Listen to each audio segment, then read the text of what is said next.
7-minute gluten-free flatbread. That's my challenge for myself today. I'm going to make this gluten-free flatbread in 7 minutes or less. I think it might be less. And I'm going to try really hard just to do it totally natural. So this is a gluten-free flatbread, and it uses no flours because we're using a blender. You can use a totally normal average blender for a single batch. A Blendtec or Vitamix can handle a double batch. The only thing I've done in advance is to soak the brown rice and the buckwheat in water enough to cover overnight because, you know, I couldn't do that in real time. We'd have to be sitting here all night.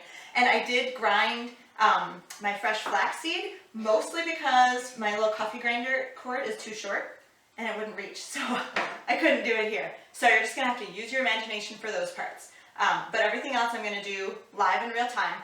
The other last thing that I did before I got on camera is to put the baking sheets, and I used a large cast iron flat skillet and a Pampered Chef baking stone. Those are in the oven while it preheated to 450, and while I went to get the kids from the bus, actually. So they're super, super hot, and you'll see why in just a second, okay?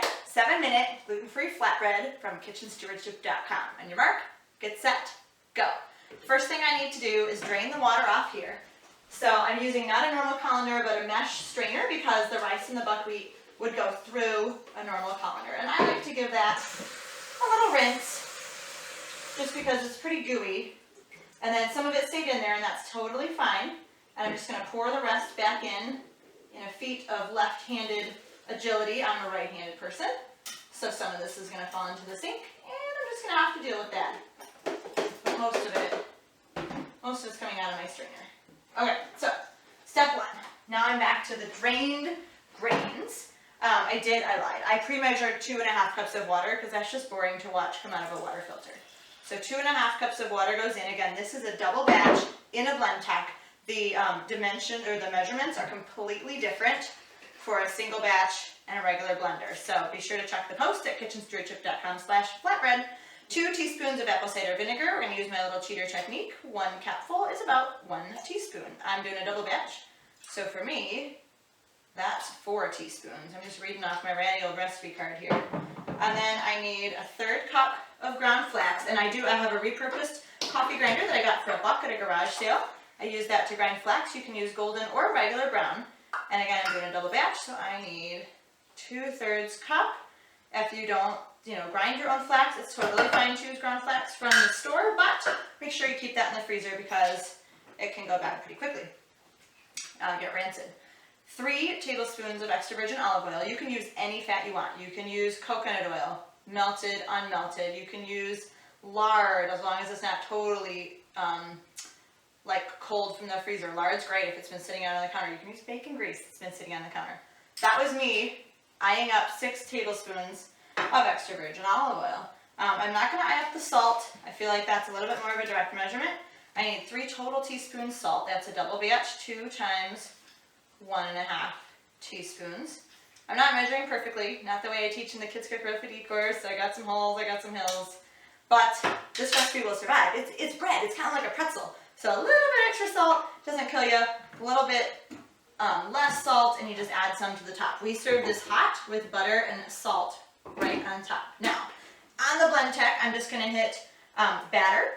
Everything's in there except one ingredient, the baking soda. You put that in after you blend it. On a regular blender, I would just do about 30 seconds, and then I jam it down and then do another 30 seconds. I am going to cut some of this out for you because it's boring to watch, but it takes about 30 seconds.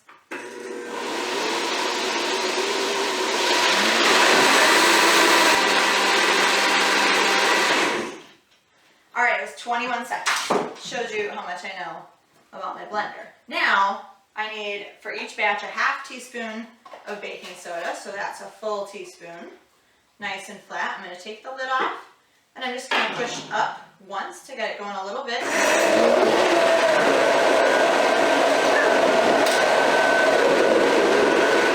Get a vortex is the word I was going for when I stomped on my own words by pushing the button. Just get that in the vortex, and I'm going to turn on for just one more second. I really want to make sure the baking soda is all mixed in. And of course, the purpose of the baking soda and the vinegar is to react with each other and give your bread enough lift to be fun. It's a flatbread. All right, now here comes the fun part. My trays have been heating up for a while. They are steaming hot. I've got some, not even virgin, some refined coconut oil here. You can use virgin, you can use lard, you can use tallow, you can use butter, it's any fat really. But I'm just gonna melt that quickly on my surface. Again, this is a baking stone, and use a baking stone or a cast iron, anything. You can use your regular like cast iron circular pan. You're just gonna have different shaped flatbread because you can preheat it so that it's so hot. Listen to this fun stuff, watch.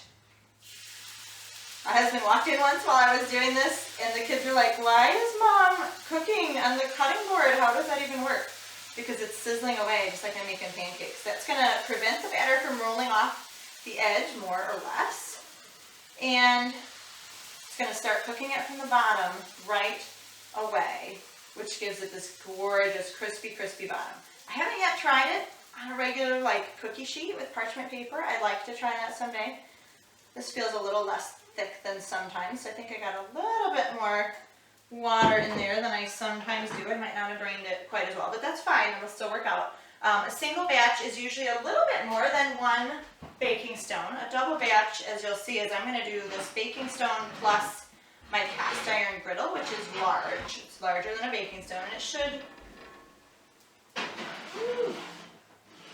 Sorry, no talking when touching 450-degree heat.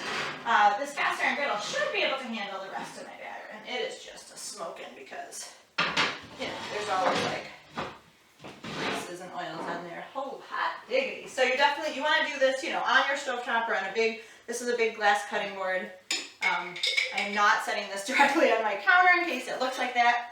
That would be a bad idea. Again, this is a double batch. If it was a single batch, I would be done already.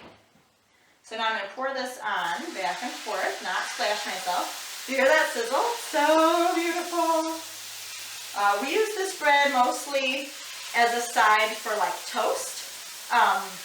We cut it into squares, not as a side for toast, as a substitute for your regular wheat toast and a side for like soups and chilies.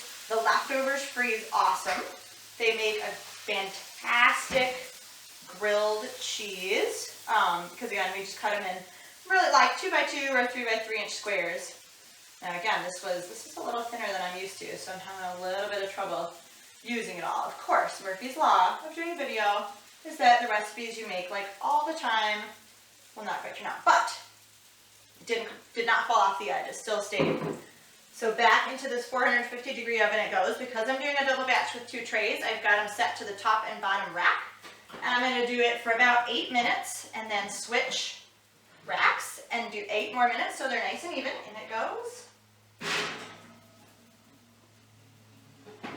Woo. That is just so hot and so heavy. Done. All right, I don't know if that was 7 minutes or more, but I hope I made my goal. I'll show you how it turns out in just a second. You get the magic of video to not have to wait for 16 minutes. Thank you. Timer's going off. I did the switch. And I'm ready to show you what the gluten-free flatbread looks like. When you're making this, you'll notice that it gets all kind of cracked on the top. We use the pizza cutter and cut it into squares. You can see it's got some lift. It's just delicious. And then a little bit of crunchiness. I'll show you the other one too. And I like the cast iron even better, to tell you the truth, because it gets an even crispier, crunchier bottom.